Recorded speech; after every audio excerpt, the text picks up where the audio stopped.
Usa ka 19 anyos nga lalaki nga naglungkab sa usa ka bodega sa General Santos City ang arestado.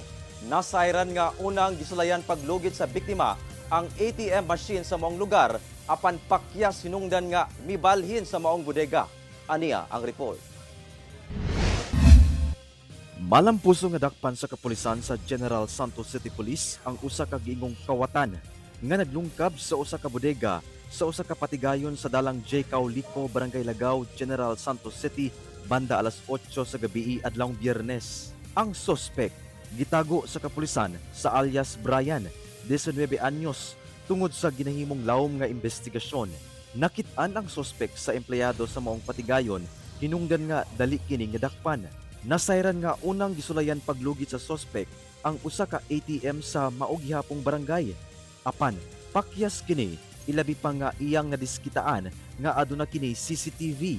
Hinungdan nga mibalhin sa maong bodega. Nag-attempt lang to siya dito, sir. Nagdalang sila crew, bar, lugit, niya.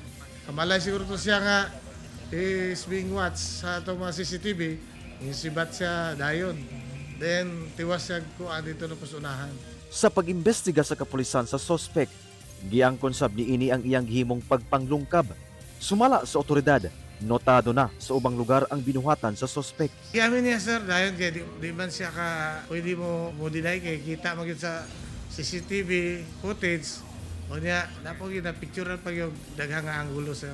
Kasong robbery ang atubangon sa sospek nga ana karon sa kustodiya sa kapulisan. Wala na muluwat og pahayag ang sospek.